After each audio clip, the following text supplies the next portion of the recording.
টেকনাফের নীলা উচ্চ বিদ্যালয়ের প্রধান শিক্ষক আব্দুস সালামের দাপটের শেষ কোথায়?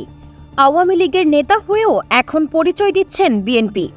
পদে পদে করেছেন দুর্নীতি ও স্বেচ্ছাচারিতা, বিচার দাবি করছেন স্থানীয়রা।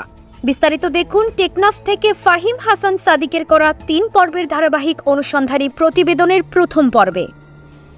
একদিকে প্রধান শিক্ষক, অন্যদিকে রাজনৈতিক সুবিধাবাদী, এই দুই পরিচয়ে ঘিরে বিতর্কের কেন্দ্রে রয়েছে টেকনাফ উপজেলার নীলা উচ্চ বিদ্যালয়ের প্রধান শিক্ষক মাস্টার আব্দুস সালাম।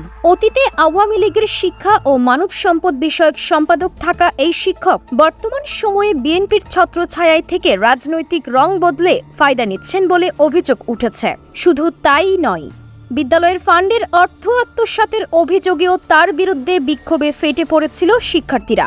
নথিপত্র ঘেঁটে জানা গেছে ৪ ফেব্রুয়ারি ২০২০ সালে ঘোষিত টেকনাফ উপজেলার নীলা ইউনিয়ন আওয়ামী লীগের কমিটিতে মাস্টার আব্দুস সালাম ছিলেন শিক্ষা ও মানব সম্পদ বিষয়ক সম্পাদক। তখন তিনি খোলাখুলি আওয়ামী লীগের রাজনীতি করতেন এবং বিভিন্ন দলীয় কার্যক্রমে সক্রিয়ভাবে যুক্ত ছিলেন। তবে ২০২৪ সালে সরকার পরিবর্তনের পর স্থানীয় রাজনীতিতে তার অবস্থান দ্রুত পাল্টাতে শুরু করে।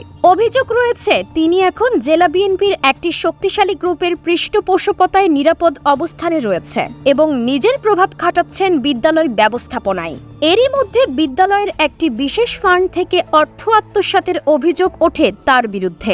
বিষয়টি প্রকাশ্যে এলে ২০২৪ সালে নীলা উচ্চ বিদ্যালয়ের শিক্ষার্থীরা প্রধান শিক্ষকের পদত্যাগ দাবিতে আন্দোলনে নামে। তারা স্কুল গেটে অবস্থান নেয়, প্ল্যাকার্ড হাতে দুর্নীতির প্রতিবাদ করে এবং শৃঙ্খলা ফিরিয়ে আনার আহ্বানও জানিয়েছে। তবে রাজনৈতিক পৃষ্ঠপোষকতার কারণে কোনো দৃশ্যমান প্রশাসনিক ব্যবস্থা তার বিরুদ্ধে নেওয়া হয়নি বলে অভিযোগ করেছেন স্থানীয় অভিভাবকরা। বরং সময়ের সঙ্গে সঙ্গে বিষয়টি ধামাচাপা পড়ে যায়। এই বিষয়ে মাস্টার আব্দুস সালামের বক্তব্য নিতে যোগাযোগ করা হলেও তিনি কোনো মন্তব্য করতে রাজি হয়নি। স্থানীয় একজন অভিভাবক ক্ষোভ প্রকাশ করে বলেছেন, একজন শিক্ষক যখন রাজনৈতিক দোলাচলে পড়ে নিজ দায়িত্বে অবহেলা করে এবং দুর্নীতির অভিযোগ ওঠে, তখন নতুন প্রজন্মের সামনে ভুল বার্তা যায়।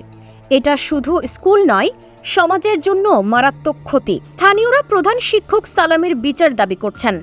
দর্শক, ধারাবাহিক অনুসন্ধানী প্রতিবেদনের পরবর্তী পর্বে আমরা তুলে ধরব আব্দুস সালামের আরও তথ্য। চোখ রাখুন অগ্রযাত্রায়।